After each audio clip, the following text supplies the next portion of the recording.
From Grooveview Studios in Columbus, Ohio, this is Getting the Brand Back Together, a podcast exploring the interdisciplinary art of banding, branding, and business building.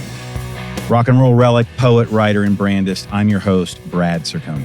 Our guests today, Jay Borman and Sara Zimmermann, co-conspirators of a wonderfully unique brand called Merciful Thieves. The conversation was very compelling, and it was a lot of fun. We talked about rock and roll and fashion and marketing and branding. It went so well, actually, that I think the session is the longest we've ever had. They had some hysterical stories that I'd love for you to hear. I want to talk about two pieces of fashion, Sara, that I'm personally concerned about. Okay. Today's fashion? In general, that's a whole other podcast that you'll be host of. No. Men's jeans. What the hell is going on in men's jeans? So I love fashion, especially for men, because there's not much out there. There's not nothing much out there. I got Varvatos. I got a little Calvin Klein here and there. I can find some things at Express. You're not into sweatpants? No, that hasn't. Not right now. It's fashion today. I know. But just men's jeans right now, I'm very confused because I'll see some really cool jeans. Someone built like Jay, tall and thin, can wear a certain jean. Band pants. Yeah. Did you call them band pants? I called them band pants. Okay, that's the name of this episode. Every time Sara rebrands. What are we wearing? Is today band pants? And just the way you're saying that, I want that recorded like 20 times. Band pants. Okay, yes. So this is what I'm concerned about. Then I go and I go online, I look at all these, and I see this stuff, of course, coming out of Europe. I'm looking at men's Italian jeans and this cut, and the boot cut's back, and I'm looking. Mm-hmm. I see what they're doing. But I feel like some of the trends, and this is where I want to know the truth, some of the trends seem to be pushing a trend without any rationale versus trends or fashion styles that I see that I say to myself, I've never seen that. Jay and I were talking the other day about the jean roll. You know, the jean roll was big. Right. I think I walked into Z Kachina because I know the bartender there. And he says, "Aren't you 56? I said, "Yeah." He goes, "Your jeans are rolled up, Brad." I said, "I know. I also have Fluvog shoes. I'm strange. You want me to leave?" So I want to know from you, what's going on in the whole category of jeans? Doesn't have to be just men's jeans. Where's it going? Because I'm confused. Well, I think fashion is, because of COVID, unfortunately, is having a struggle because it's sweatpants. It's sweatpants, yes, and there's no direction out there.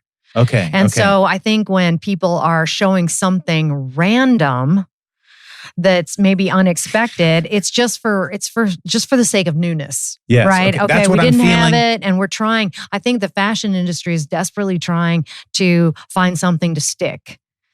And so I'm not crazy. You're not crazy. This is what I'm feeling. And the other thing too is, I always think, I love fashion with all my heart, but if it's not right for me, you're out. It can't work. Right. It's not like, then you become a hanger and it's not your personal style. And a hanger. And you're wearing something that people think look awful, but it's just because it's not you. Right. And strangers pick up on it. Because you can't pull it off. You can't. Right. You can't.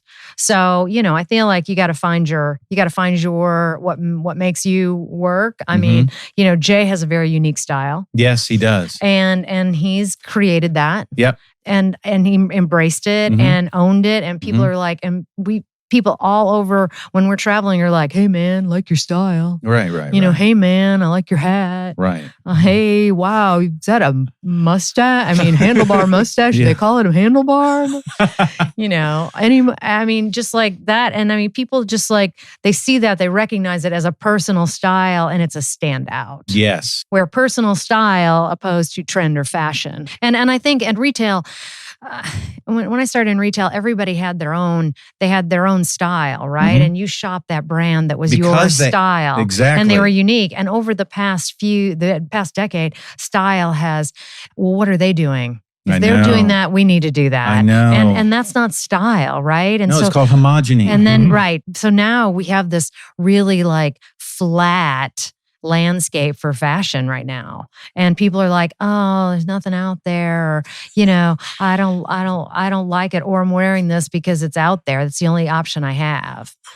Right. So I can imagine what's going through your head when someone says that. Well, do something different, damn it.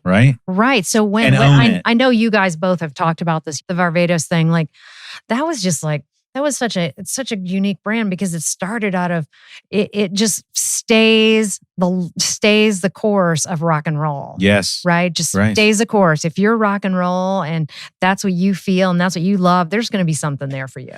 And that's why you use the word put a piece to styling. And I walk in there to your point and I see that poster of Johnny Cash. I see the Clash. I see Alice Cooper. You see the distressed black wood. I am every touch point in here. What is this called? Varvatos. And it blew me away. That's why I always say when I was in a band, I was really in a brand. Yeah. Right. And I was inventing that as I go, seeing how it all fit together. And since then, Jay and I were talking, and I've turned quite a few of my friends. We'd go to New York City, and that's where I go straight from LaGuardia, where we're flying in. I go straight to Soho. That's where I just go. I can't help it. Yeah. And I don't leave and I shop all day. I barely eat, do anything. I'm just looking at brands. Yeah. Right. Right. And the thing that was impressive is Jay said that he tried on Varvatos for the first time and he goes, it just fit. I was in the brand. Like he was already in the brand because he's cut for Varvatos. Right. And I thought about that last night after you said that. And I wanted to ask you this question. Yeah. It's not only the fit that feels good, right? But it's also the feeling, the lifestyle, when the fit feels. So it's a physical thing. It's actually visceral. Yeah. Fashion can be visceral. Oh, absolutely. But it's also psychological and social, right? That's right. Because Absolutely. it's how it makes you feel, not by its literal cut. How you feel in the clothes. How do you feel in the clothes? So I want you guys to talk about that. What is that moment of human empowerment when fashion does its job, even functionally, but psychologically, how it empowers you, how you feel in the clothes? Well, it's funny because as marketers, you're chasing that is the verve you're chasing, right? Yeah, great word. Yeah, I mean, to steal from skateboarding, if we're gleaming the cube, that is what we're chasing. Right.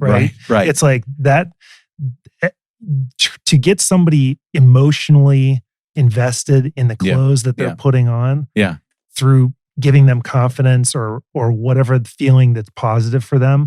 That's like a marketer's dream. It is. And it's a customer for life. And experiencing that ourselves and knowing that, right? And like you can identify when it happens because you're just kind of like, yeah, this is right. And Sarah taught me this, like find the pieces, buy pieces. If you find one piece that really fits, that's really you can kind of dress it up and down with some other stuff, some filler stuff, whatever, but find those pieces. And when you look in the mirror in a changing room and you're like, the angel starts singing and you feel great, it's like... No, I relate to this. You're laughing, Sarah. I mean, I thought I was the only one that had that. No, us three have problems. Yeah. We have problems. Yeah, totally. And, it's like, holy crap, like this is, and sometimes it's unexpected too. Oh, no. Sometimes you're right. I'll sell the brand too short. Yeah. And it surprises me. It humbles me. Yeah. No. Yeah. Well, it's funny because we were in LA one time on a job and we had an afternoon off. That's how every story starts on Friday, by the way. And we were walking to lunch and Sarah's like, because I kept complaining like, oh man, I need new jeans. And she goes, we're here right now. You're going to try on jeans. Okay. And so I took like one pair of jeans to a fit room. Yeah. Next thing I know, Sarah starts throwing just dozens of pairs of jeans at me through the fitting. And I'm just like trying on all these jeans. And it was like, damn, there was like two pair that like really sung out. And it was just like, I would never have expected. It like the one pair was Rag and Bone. And I always liked Rag and Bone, but I never really like, just never did it for me. But it didn't resonate until you had them on. But for whatever reason, it's like, holy crap, like these are great. And you just sit there kind of in this moment of self-realization. And I told you this before. can't help but to view sometimes my projection through the lens of designing an action figure. Well, no, you did say that. Yeah. And so I'm so glad you're bringing this up. Yeah. Because this to me is the most remarkable thing ever. When you said, well, I decided to embrace myself as an action figure. And ironically, I sent you guys a brand personification form to fill out. It's the same thing. Yeah. I'm personifying you, right? Yeah. I could take... Yeah. So it's funny because, I told you I have an identical twin brother. Yeah. And we're both 6'6". And we were growing up, we were always the tall, skinny, lanky freaks, right? Mm-hmm. And for, all of my early life, I just wanted to be shorter and look different than my brother, I never knew this. Yeah. Yes, this is what he confessed to me last night. And I will say, a huge turning point in my life was when I went to Hong Kong for the first time. Yeah. Without my brother there, total freakazoid, just head and shoulders taller than everyone else. I'd go to nightclubs and I'd have to be ducking down because of the ceilings. But I found myself really gaining a lot of confidence in myself there. And I was really embracing my differences, right? And so I know this is goofball, but, at some point where you're just kind of like deciding like, I don't know, how do I want to be right now, right? Mm-hmm. Like, what do I want to look like? Because, much like music, fashion kind of sways fairly quickly. The pendulum moves. And you find yourself like, are we on trend here? Are we still doing this? Or what do we need to do? Right? It's like something on Spinal Tap. Yeah, totally. Are we still touring? This one goes up to 11. Yeah. But do the other amps go up to 11 anymore? Totally. And so, when I got into retail fashion, I became more aware of fashion. And that was where all I knew at that point was designing action figures. And I was like, I think I need to develop myself as an action figure. And when I met Sarah, she was like-minded like me, but so had already embraced herself in that way. Yeah, she had already been an action figure. Yeah, so I was just like born an action figure. That's right. So I was like, oh my God, here's this person who I can relate to what she's already achieved for herself because I'm trying to figure it out. She was mentoring you at this point. Absolutely. Yes, absolutely. And so, I was able to find kind of my personal style through this process in my head where I was rationalizing designing an action figure. And when you said that to me last night, I almost couldn't type fast enough. Yeah. Because I found it fascinating and actually profound. But first I want to know, Sarah, did you know that that's how he got to where he is today in his fashion sense? Yes. Okay. Yeah. Okay. Jay, so yes, I influenced Jay to discover his action figure self through fashion. But so one time we had to give a presentation, obviously, to the corporate, Yeah, you guys might want to do some work. Yeah. Right, totally. right. So it's like 600 people, right? Not a big deal. And I was like, Jay, if we're going to stand up there, we're going to wear something. Badass. Yeah. So you got to wear red colored denim jeans. Yeah. And I'll wear blue, right? Okay, Mm-hmm. so they were like cobalt or something. And we get up there and he's like, he hasn't said anything, but he's, got on these pants and he's not too excited about it. He doesn't love the red right now. No, he's not. And well, it's new. It's new. It's new. Yeah. They're not black. Uh-huh. Yeah. Right? They're not blue, dark blue. Right. Right? So he's standing up there and he goes, we're standing up there and he goes, can you guys hear me in the back? Right, 600 people. Then they all go, oh, yeah. Then he goes, can you see my pants?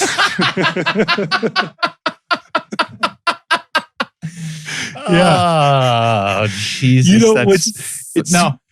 It's funny because, I told you this yesterday about which is kind of a little like, screw you, Sarah. Right? But it was nice. But it was one of those things where, you have to find a way to have the confidence to try something new. Yes. Right? Yes. And in that exact example, I remember, Sarah's like, you got to do this. This is right on trend. Like, we'll look awesome. And she was right. She was totally right. Absolutely. It's like she does art direction and creative direction. I found the confidence because I was listening to a lot of punk at the time. And, Tim Armstrong from Rancid, I saw a video of him wearing red jeans. So it was okay. And I was just like, well, fuck, if Tim Armstrong's going to wear red jeans, then Sarah can make me wear red jeans. I can have the confidence to do it. Yeah. Okay, let's go back to action figures. Okay. Great brands that can become action figures can do so because they became great brands. True. In any category, I argue. I didn't say anything about longevity, but Kiss action figures. Yeah. Think about Kiss and the Kiss Army. Yeah. Yeah. That's the ultimate. They started as an action figure, if you will. That's right. Costume, Yeah, as pretty characters. much. They're characterizations of themselves. That's right. That's personification. Yeah. And as you know, the worth of the Kiss brand, along with Kiss Army and all its merch, is worth more than the Beatles. Yep. So when you guys, I know we're being somewhat flippant about the subject here, but not really. Yeah. Because that's the ultimate merch move, right? Yeah. I mean, and that's the thing, Gene Simmons is very shrewd at this, and he's driving that. Yes. And I've seen some of that firsthand because when I was in action figures, we used to go to San Diego Comic-Con all the time and set up. Well, guess what? So did Gene.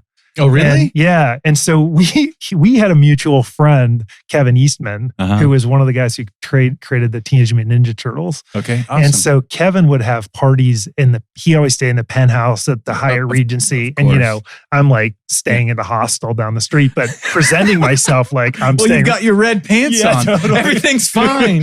And so Kevin would have these like parties, like after hour parties and stuff. And Gene would show up every once in a while. And so it was very cool to kind of see him and even on occasion speak to him a little bit about like his view on pop culture and toys at the time. And I'm telling you, he really does understand the bigger picture of kind of taking something and creating much more out of it. I mean, it's unreal. Okay. The reason I started this podcast was to prove that point. I'm Consider it proven. We're done. Drop the mic. Yeah. But my point is, on the road, I would hear all the time, like we were talking about Midwest flyover states. Oh, they're not that fashion forward. They're not smart enough. They're from Columbus. Right? Yeah. Yeah. Right? And I would hear in rock and roll, well, you're in a rock band. So that's why I wouldn't use rock and roll terminology in describing the band. Never.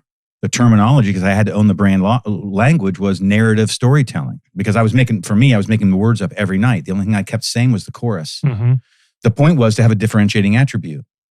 So all the time before we were signed, I kind of started to buy into that. Well, those guys aren't that. They're in a rock band. How much can they know? Well, once I got signed, I realized one thing. I turned to my then wife and said, there's a problem.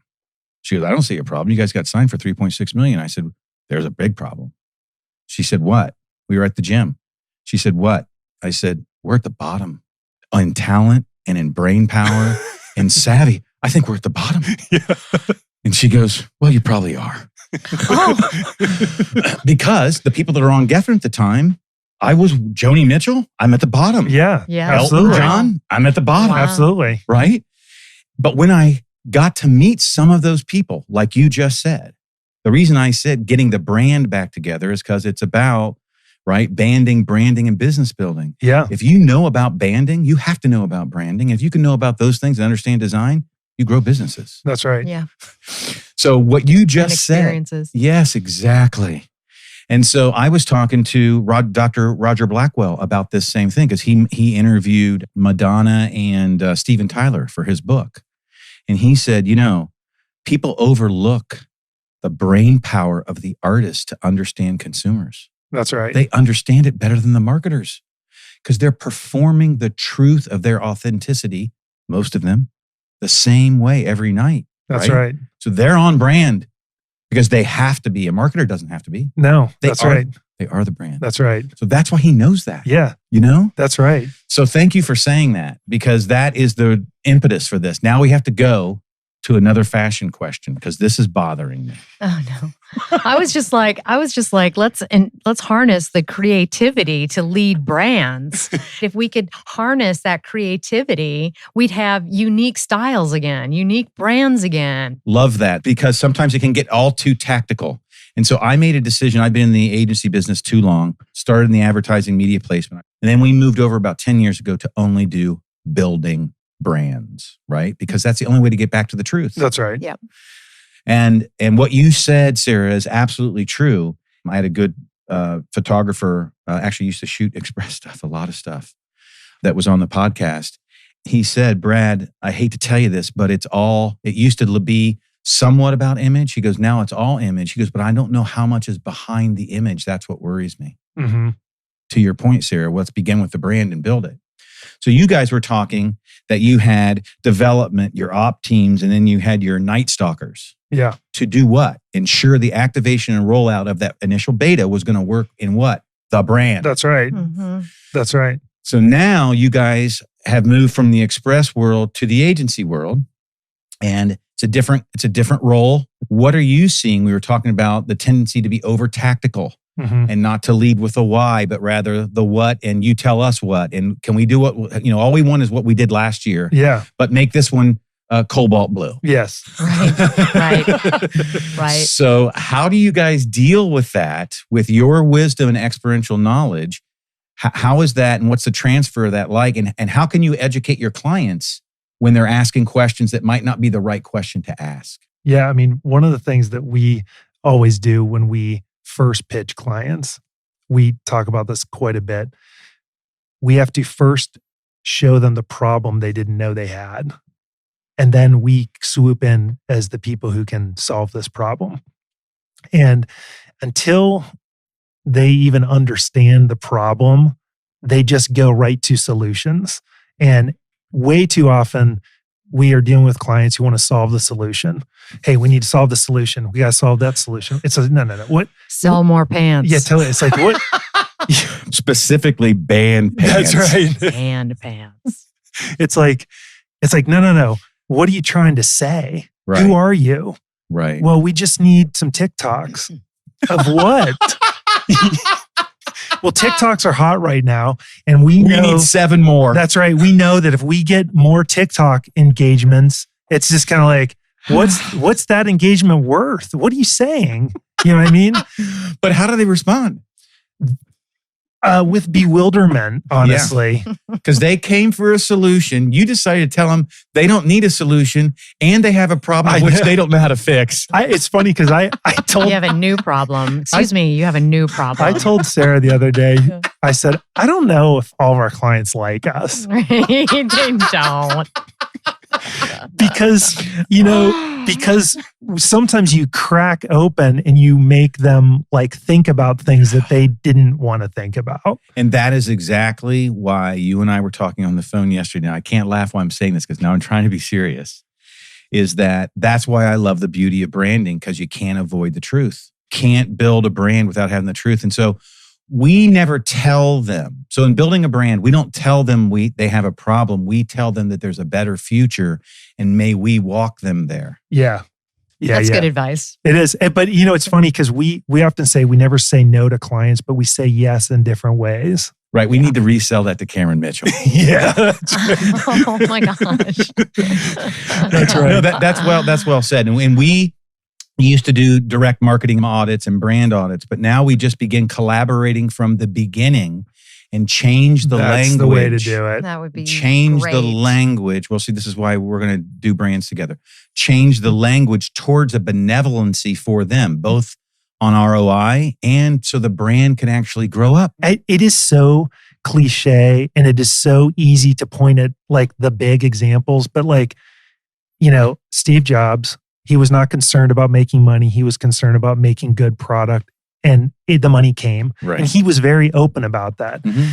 And impossible to work for, but he was creating beauty. But it's interesting because former CEOs that we've worked with who, love Apple, and you say, hey, you given this example, they truly are like, yeah, I'm like that. And you're like, whoa, no, you're not. No, you're not.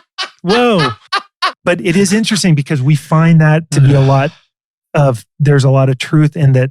Not everyone has a very clear self-awareness of kind of where they really are. Mm-hmm. And a lot of times we find people, executives or clients who are like, we really want to move into this space. And you're like, okay, great. Here's what we're going to do. And we start the process of moving him. Just make it a little bit more like, well, last year we did, just make it a little bit more. And we find, like, I'm not kidding you. We had a client who wanted some revisions on a video that we did. We spent 3 weeks doing all these revisions, and we legitimately sent them the original video, and they're like, "You got it." We went completely around the circle. Yes. Oh, I know. On this one small tactical thing that we were just like, just launch this thing. Right. Nobody's waiting for this color bar to be perfect. Like, nobody cares. Just launch it. Right. The message is there. Right. Get it out there. Right. The unseen message is the useless message. Right. Let's go over that again. You know what I mean? Yes, I do. So, but this goes back to Sarah's point when you were talking about Express, is that you had a world out there of trends and styles that you understood. And I love that idea of pulling pieces that you and I talked about yesterday, and you brought that word up. And then you put it back through a telescope that was Express brand and made decisions. Whereas what it sounds like what's happening right now with you guys and some of your relationships is that lens, the client isn't bringing you any lens. They're bringing you the moon and tell you what color they like it. They want it one shade deeper than last year's color. And you're saying maybe the moon isn't the problem. It's the bigger trend out there right now. We also have some clients who trust us implicitly, and they're finding a lot of success in what we're serving up to them. And it's amazing. Awesome. And that's awesome. Yeah. And that drives, there's enough of that positive kind of things happening where when you do come up with a challenging client, and it's not that those clients are bad clients, it's just that they can't quite see past their own bubble. Mm-hmm. The world is not waiting for you. Right. You got to get out of your own bubble. You got to look at the bigger picture. Right. And because things are moving through your feed so fast, you got to keep saying the same thing over and over and over again. Like a mantra. Yeah, that's right. It's no longer the lake pre-internet days where there was a lake. And if you built a big sailboat, everyone would look at the lake and they'd see that big sailboat. Yeah, that must be Dr. Smith's. Yeah, now it's a class 5 river. And that sailboat's gone in 1 second. Flying at you. You know what I mean? From all directions. And so you're just kind of like, if you're not out there putting that same message out there and putting your true brand, authentic self out there, it just doesn't matter. Right, right. And, it's interesting because I think we talked about this before. Oftentimes sometimes I express with some of the executives or different functions, or even with some of our clients, they look at numbers, they look at sales trends, they look at whatever, and they're like, this is where we need to go. And we just often ask back, like, do you think this is cool? Do you like this? Well, no, I don't, but I'm not the customer. And it's kind of like, no, you're wrong. Everyone is the customer. Including you. That's right. And now, you're not more than them. And it's like, if you're making this bad decision because of data and not because you think it's cool or it's right, there's a problem because it's going to fail. And it's funny because when we would do our style outs for a photo shoot and stuff, you could always tell what's going to go on clearance. And it 90% of the time. Yeah. You're just like, the clearance. Like, why? Because it wasn't on brand? Or what? Why? How did you guys have that instinct? Or it was last year, or it was like nothing special. So you already knew it, Sarah. And I mean, people have a limited amount of dollars, right? And so you don't need another T-shirt. Right. You need like something that's going to make you feel like a rock star when you put it on, right? And because there's so much out there, right? Like I always say to my friends when they're like, "Do you like this?" I'm like, "Do you love it?" Like, because if it's not a love, you shouldn't be buying it. And so yeah, it was just more stuff. They have bought it last year, or Department 69 has to do this much business, or I don't know. There's lots of reasons. But when you get into like, I started retail when people were like loving the product. Like they would just love that you're using that word. They present the product and people would be like, "Oh my gosh, I want that and I want that." Right. And or that looks new, or and it wasn't talk. It was passion. It was passion. It was passion. Exactly. Passion. And yeah. people could love it. And I don't know. I just like, again, that was when creative had a much stronger voice. Mm-hmm. Mm-hmm. Well, we have we lived this a little bit because there was this in the last decade, a passing of the torch of some of the old school retailer kind of geniuses, right? Yeah, and I know. Michael Weiss, who was the CEO of Express, he was one of those like innovators and real geniuses in this market. And it was very interesting because we saw this happen. when he was there and we were in like a line review or a marketing review, the questions he would ask is he would sit there and he'd look and he'd be like, can I see this on a model? And we'd bring a fit model in and he'd be like, do you think that hemline is too short? He always talked about the fashion. He always was worried about what it was. The moment he retired, there was a new breed of, leaders who never looked up from the spreadsheet. And we would bring models out or whatever. And it's just like, so, hey, sorry, can you just do us a favor, just looking up because we hired her. So like, just to make sure that like you see what the clothes look like. You would say that. Yeah. Well, what did we do last year? It was just like, yeah, you can probably tell both Sarah and I had a little bit of irreverence a lot of times in the meetings and whatnot. And some of that had to do with like the creative team. They can kind of do that stuff. So yeah, a lot of times we would jokingly kind of challenge. Because you could. Yeah, right. What was happening in some of these meetings. But what we were trying to do was keep the focus on the fashion. Yeah, and the product. It was just like we saw it happen where it had shifted to, well, how many likes is this image on Instagram getting, because we need more of that. And it's just kind of like, who cares? Like make cool, compelling fashion and everything else will fall into place. But we saw that shift happen. And I'm sure you felt it every day. Absolutely. And talk about, how do you keep the Ranger by Ranger cat culture going in that? It was tough. And in fact, probably in a very, cathartic way or whatever, our time was done there, because our way of thinking and what we were passionate about the brand was just not where it was going. And we were talking about this yesterday. I know this word's overused, but I want to tap on to what Sarah said about, we were using the word authentic. But I used to say to everyone who asked me that same question, Sarah, whether it's clothes or anything, whether it's a profession, I'll sometimes talk to the kids and all I'll say to them is, do you love it? Then that's what we're going to do. If you don't love it, then don't waste my time telling me about stuff you like, because that doesn't move the world. Correct. Love moves it.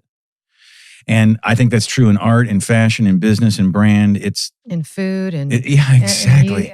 Just go to Italy. Architecture. I don't know. It's it's everybody out when all the stars align and you love it and it's working, or it just happens. Right. And it's authentic and there's an alignment. And Jay and I were talking yesterday that with the convenience of information, with the ability to digitize emotions and capture that as data that can be predictive to pocketbooks, then sometimes art gets forgotten about, right?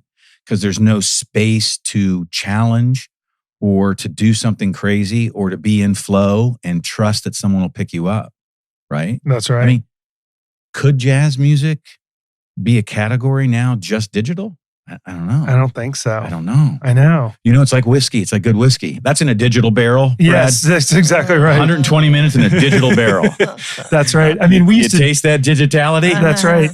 There was a couple things that when we would be challenged kind of creatively or through timelines or whatever, a lot of times we would have like our brand strategists come to us, or marketing strategists come to us at Express, and they'd be like, okay, here's the timeline. And we'd see all this time built out for reviews and then like one day for creativity. Creative. I know. And we'd be like, oh my God, from 9 to 5, we're allowed to create? Jesus. That's amazing. You're so generous. You should have said it's too long. Yeah, totally. We'd like this cut off. We want you to add another review. It was truly, it's like, okay, let's just take a step back.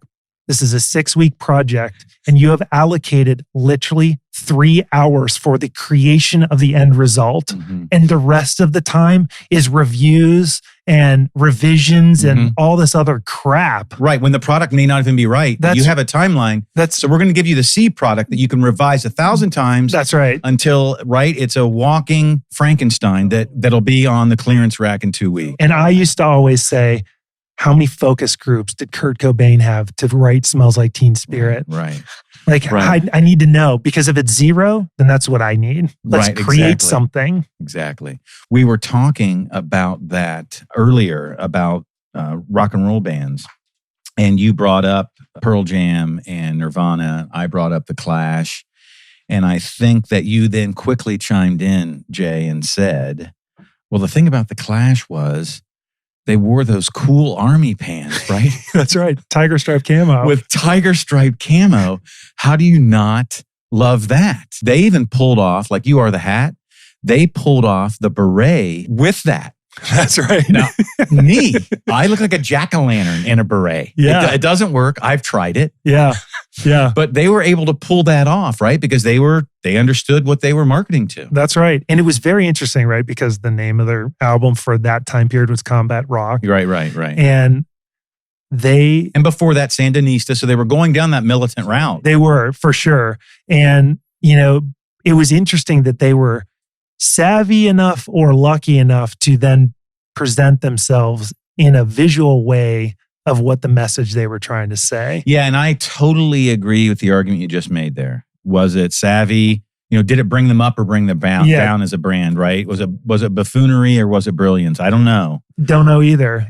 But the trick for me is that tiger stripe camo during the Vietnam War was worn by special forces. Okay, so tell me. Yeah, so it was an indigenous pattern, right? Right, so of course. So it's camouflage. Yeah, and it was the way that the black stripes were. It mimicked the canopy of the jungle and the shadows that the leaves would create. Right. And so the South Vietnamese developed this camo, and then when our advisors went over there, they just adopted it, right? And the advisors were the special forces and these like special operators, and so it was an elite kind of status, right? Yeah, I didn't know that. And so it's interesting to me that the Clash picked that camouflage, and they it looks cool for sure, but there must have been some status that they were knowing that they were adopting. Oh, I'm sure. And Strummer, I think, as building a lot of the brand, was thinking about that stuff. I'm sure. I was fortunate enough to meet him one time and actually sit and have Guinness and coffee with him. Of course you did. Yeah. That's what you do. That's what he had in his cup. I said, what's in that? And it was brewing. And he said, well, it's coffee. And then I forget, it was Cosmo Vinyl or somebody. I don't know. One of the managers said, well, yeah, with a couple spikes of Guinness in it. But I was just saying while you were gone that the Clash pulled off the beret. The skinny bass player, Paul Simonon, always wore a little beret. And he looked really good in it. Right. I couldn't do it. Right. So that's not a piece that, that people, you would say in the fashion world, that's not a mainstay piece. Absolutely right? not. Okay. That's a style maker. That's a style maker. Thank you. That's that unique thing that he can own and is his exclusively. Right. And a million people can try it because they want to be like him. And it doesn't quite work. I mean, nailing that is like... That's hard. That's hard. And it's like something, but if you can achieve that one thing that's you or that one, mustache or hat or something. Right. Yeah, that's your own thing. Yeah, exactly. So that's great. So I failed then at these style makers. So I'd like to tell you, of a style maker fail. So I wrote a song called Jonathan Toledo because I was dating Marie Toledo. It's about her father, an American Indian that lived in Cleveland, Ohio. The song was on 120 minutes. It's on the first record. It's very long. Take a long run. I've listened to it. Okay. Yes. It was on breakout rotation on MTV when there was such a thing called MTV. Those are music videos played on TV. But 120 minutes with Matt Pinfield. Yeah. Yeah. Loved it. Yeah. So I decide, so I'm working on my, what's it called? A style maker. Your style. Yeah. And I was the style maker of the band. I just knew to do a lot of black, textured black. That's what I would push for. I like it. If you're limited, do what you're good at. So one day I decide as a style maker, what I'm going to do is I'm going to wear Jonathan Toledo's real gun holster. Nice. It's a real gun holster. But I decide that instead of putting bullets in the holster, I think we're playing the Cleveland Underground or some punk bar. And it's right after we had signed, but we hadn't had any music out yet. But we had made the record and we now come back. So we could only play in Midwest stuff. So I decide I'm going to go to the market that day after sound check and I'm going to get red roses. So I cut the red roses and I put them in the holster. So now I've got this holster with these red roses, a little hippie action, Doors thing happening here. Mm-hmm. No bullets, only peace. Right? It's all good. Janis Joplin. Not war. Yeah, exactly. And I go out there and I realize what you said earlier. that I feel like a fucking idiot in this holster with roses. No. So I cover. No. Well, sometimes the mirror lies to you. Yeah. You thought it was fine. But then when you're around others and all you see is, really? Yeah. Those are the things you chose? Really? Uh-huh. And so I decide the only way to cover for this bad holster move with these flowers was to go punk on the flowers and cut all the heads off in one dramatic moment during improvisation. Well, that was a hit then. Yeah. But I never, so I wasn't, I need to have done the development of the beta Yeah, that's of right. the style maker before I operationalized That's it. right. That was the problem. Yeah, there. that's right. Funny. All right, I want to talk about, since I think, and tell me if I'm right or wrong on this, I think that men's fashion is totally overlooked. What do you feel? I just think men's fashion is a little more limited Why is that? because it's a shirt and a pant and a jacket.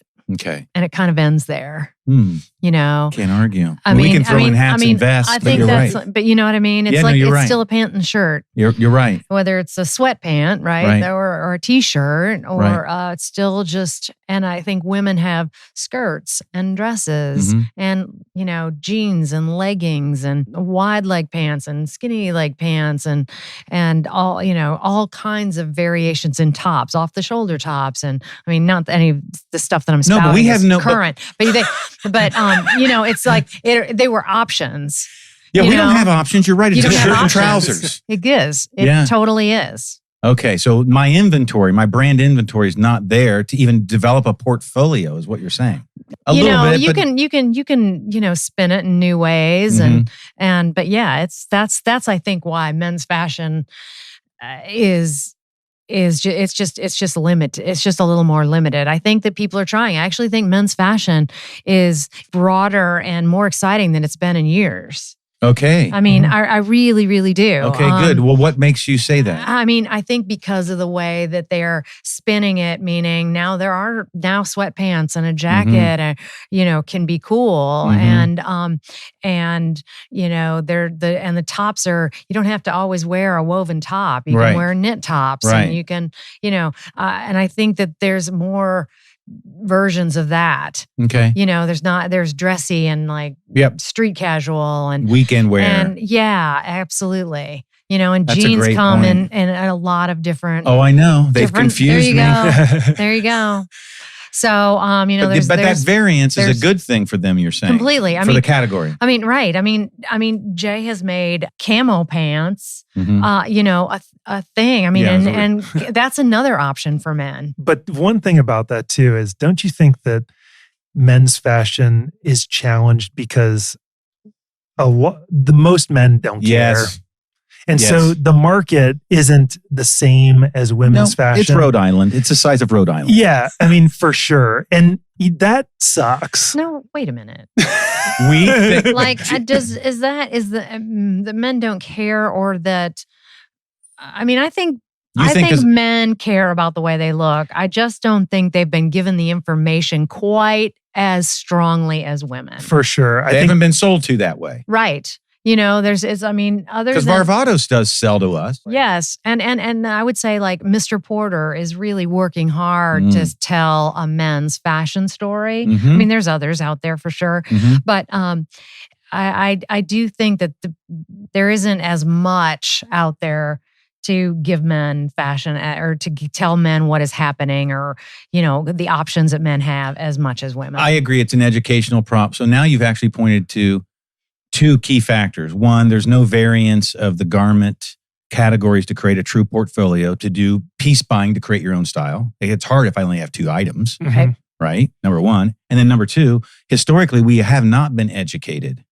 I just No. took an interest in it because of rock and roll. That's how it happened to me, in fashion. And plus I just love, I even love women's fashion because it has so much more to offer than men's fashion does. I mean, Jay and I have even talked about men's fashion, like when we're out and traveling. Like if we see somebody, we're like, yeah, that was his look in the '80s, and he's still wearing it, right? Because it was like the one look. Yeah, it was like they don't come very often, right? It was the black jacket. And, oh, that's right. Right, Yes. remember that? Yeah. And the T-shirt. Yeah. And we're like, yeah. Yeah, that's right. That was 87. Yeah, that's right. 90s. Or then there's the flannel shirt, right? Right. You guys We all pushed that. wore We a flannel did. shirt We did. forever. And we had them in various colors, though. Yeah, you did.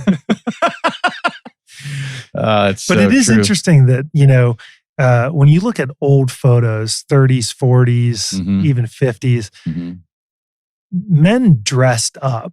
There was going out without a tie seemed that was like bums did that. Yeah, exactly. And then I don't know what all happened, but, through kind of, the last 35, 40 years, it seems like convenience has overtaken projection of oneself to me. Image making. Like wash and wear, just throw it in the wash. Okay. Then throw it in the dryer. Now put it on me. You know what I mean? Like that seems to have overtaken this need to, I don't know. And I see it a lot of times too, where it's like, you'll be down at the Short North, you'll be at some restaurant and you're watching all these couples walk by. Mhm. And it's like the girl is just decked out. She's got this Perfect. awesome dress on. And the guy's wearing a Blue Jackets jersey, khaki shorts, and Right. flip-flops. Yeah, and the worst thing is when you see that white high top. Oh my God. It's just you're just kind of like, what happened? And sometimes I feel bad. See, they can see the romantic side of me. So you know what I think in that scenario? Tell me. He loves how she looks. She still loves his soul. Yeah. And can't get him out of the damn wrong garments. Yeah. So that's just, but I turn everything into some kind of romance. Right? There you go. It's still there. As the poet. Yeah, it's still there, but something's gone awry. Now, we weren't going to leave here today until we talk about this Varvatos party. Yeah. Oh, Yeah. yeah. So, but before we get on that subject, I want to talk about shoe fashion. Mm. Do you know? She's an expert. Okay, good. I don't know what those are, but I will know before you leave. Love them. Fluvog.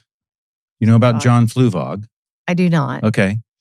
I want you guys to, I sent you the link last night. I looked him up. And in true fashion, when you told me he was up in Toronto, I thought he was on King Street. He was on Queen Street. Queen Street. Yeah. And Yeah. I remember going in there and, well, funny enough, I was wearing a pair of Varvatos boots and the salesperson said, "What are you wearing that pony leather for? Like, we've got the best leather." And I just thought, oh my God, who is this? Who's attacking me? Like, but it was funny. He gave me the full rundown about the quality and the different leathers that they Okay, use. so you've experienced that. Was this your patterning trip? No, this was Lance's wedding. Oh, First of okay. all, hold on a second. Okay. That's another great term, a patterning trip. Mhm. Oh, do tell. What does that mean? I don't know. It's kind of a limited brands Mhm. because it was it's L Yeah. brands now, but Yeah. limited brands one. Actually, I don't know. It started out. People would do trips when or these trips were to see what's out there. Okay. Like when we were starting 111, we did a patterning trip we went to every single store in Manhattan that carried T-shirts.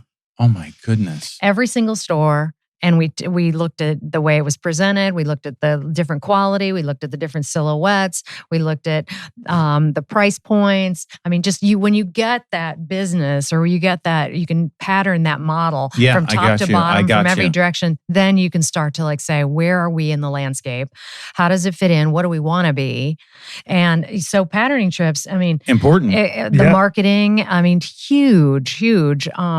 So every touch. It was of- immersing yourself. Yeah. Yes, it's Yeah. market research. Yeah. It's brand research. That's right. Right. And it wasn't about copying people. It was about No. understanding the market so we could find the differentiator.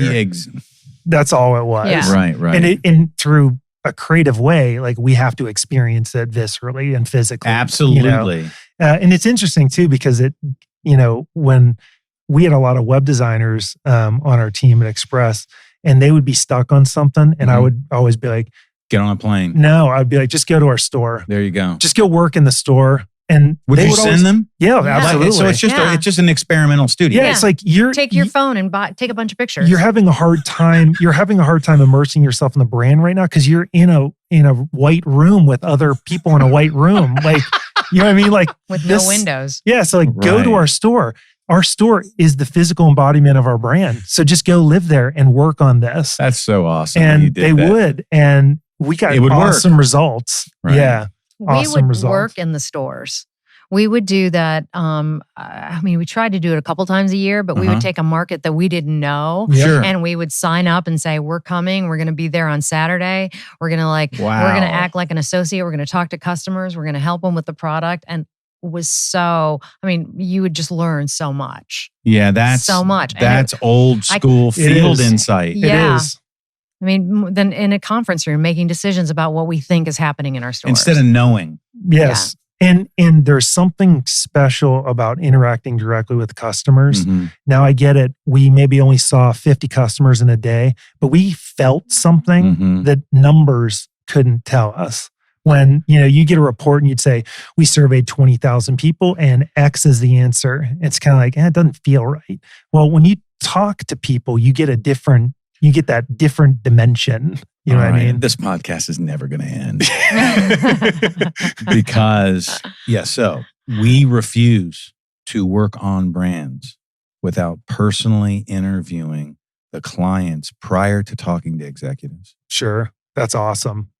And we only pull from the real nomenclature. So we don't do Survey Monkey and say, how do you feel? Totally. Right. We pick what we call the 3 categories of interviews that we personally do. We don't even record the interviews because I want the engagement to be too curious to just record it. In other words, I want you to type and say, whoa, slow, what'd you say right there? Say that again. Why'd you say that? So they can improvise all the time in their responses. So we have these 15 questions that we ask. They're all about how do you feel emotionally about the brand? We're just asking them to disengage their brain, Mm-hmm. and engage this and tell us the truth. That's right. Then we take that back. We share it with the client immediately. We've done nothing yet for the client. Yeah. We share this with the client immediately, and they will say, the ones we know there'll be a great relationship won't try to control it. They'll say, that's true. We fail at that. Yeah. That's our number one account. They make 80% of the 45 million we're doing this year. They're 80% of it. And that's how they feel about us. Yeah. We then ask them for 3 adjectives at the end of the surveys. And every time when we ask in these surveys, we use those words in one way or another to reinvent the brand, right? We're just using we actually take the language from those interviews and reinvent the brand. The reason is, back to what we said 2 hours ago, you can't be authentic any other way. No. Mm-hmm. If they won't let us do these brand interviews, how do we position a brand really? Yeah. I can use market data. There's no doubt that that's valuable. It is. And we do that later in the marketing segment. We're trying to get to the heart and soul of the brand. Yep. And that's the only way to do it is through the customer. So I think it's unbelievable that you guys are doing that all the time, iteratively then. Yeah, right? absolutely. Not just your team. You would go back in the environment. Absolutely. And but to your point, we would send our team out once a quarter. Everyone in the creative department had to work one day in the store. Our store ops team, they freaking hated it. It's such a hassle, but it's like, no, you don't understand. The insight's huge. Exactly. And it goes right from the creative team to the customer. We're the last and this is the line. beauty. Yeah, we're the last line. So we need to be the final steward of the brand. You know what I mean? And it's like, I do. And it's like, if our graphic designer is just sitting behind her computer the whole time and never experiencing the customer, she's going to make micro decisions about something that may be off. And the more she knows, the more she's going to make the right brand decisions. Right. Love it. Yeah. Great point, you guys. FluVog, back to FluVog. 50th anniversary in 2020.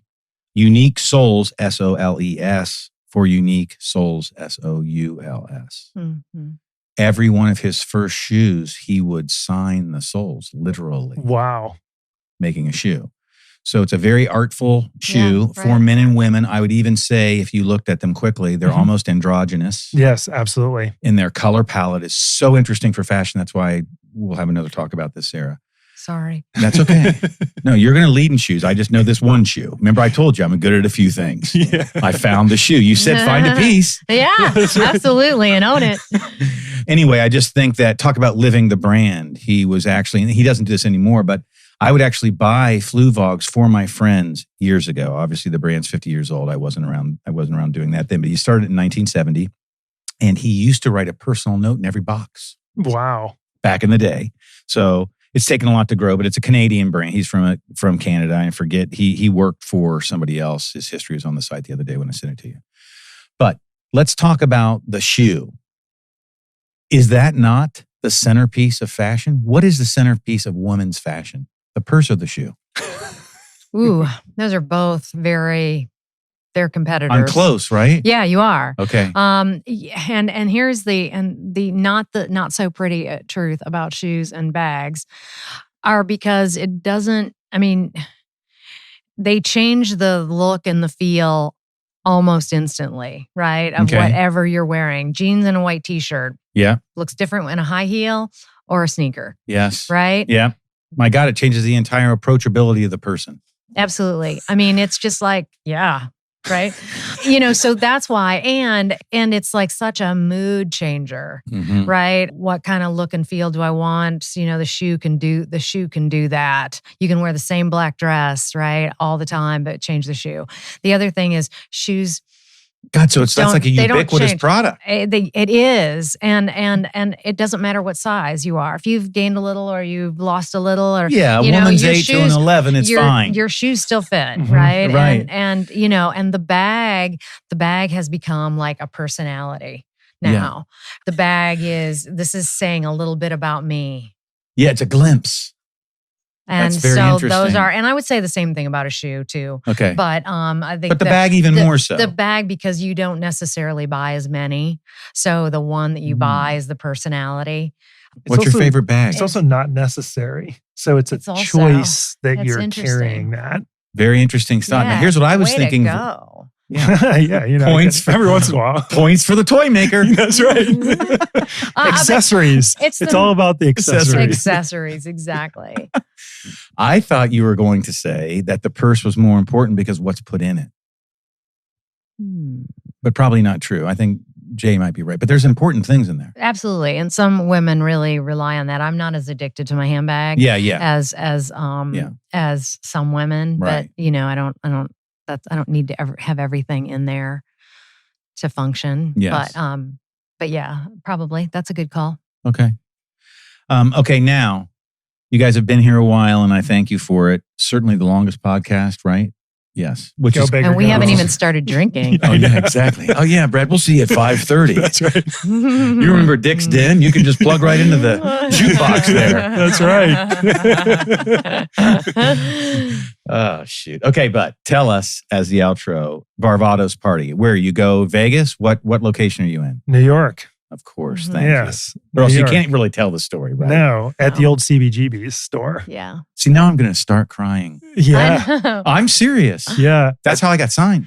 That's amazing. That stage, they still have it in there. You're kidding. No. Oh, I mean, I know they still have the stage, no, but that's it. Yeah. That's what I played on. Yeah. Oh, wow. Thank God he saved that place. Yeah. Because it could have very easily gone by the wayside. Right. And he has the licensing to the brand. And anyone who is like, oh, he ruined it. No, I got news for you. He saved it because it would have just been an office building. Yes. Like it's better to have converted into a fashion brand because fashion is so tight with rock and roll than be gutted and turned into an ice cream shop or a fashion or an office. So you guys building. are there at a party for that opening?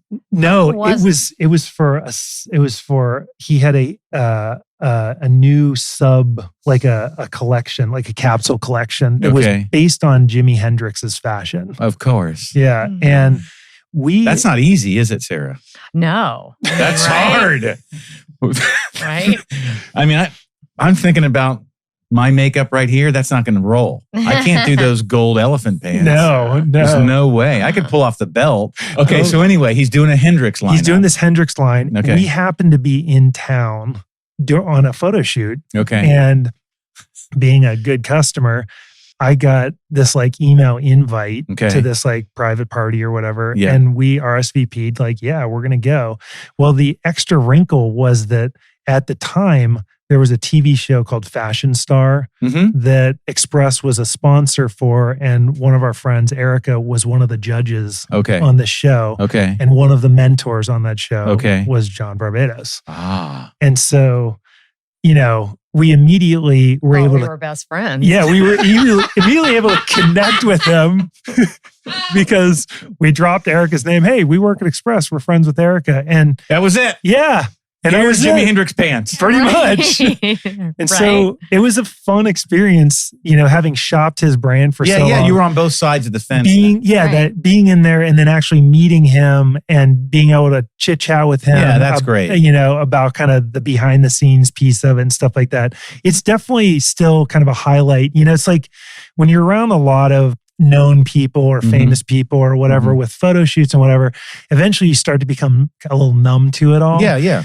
But it was kind of cool because it's like, here's this guy that has this line that we respect so much. And, it's not like you geek out, but you're like, this feels like a celebrity again to me. You know what I mean? So that love affair, that love comes back. Absolutely. And we were, I don't know, starstruck or I don't even know if you want to say that, but the fact that he was real and wanted to talk to us and wanted to share like what he was doing and it just made it a real pretty special moment for us. That's to be great. There. It's great when it all comes together back to human connection again. Yeah. Right, so special place in our heart for him. That's great. Yeah. All right. Well, thank you guys very much. This has been a great conversation. Thank you for all the time. Yeah, no problem. Obviously, there's fun. Great. I'm glad you had a good time, and obviously, so did I. Very much, and we'll have you back again. Cool. Yeah, we'd love to come back. Okay, that'd be great. Only because you're really fun to talk with, and we have more stories. I bet you do, and you're not drinking yet. That's right. So thanks a million for being on.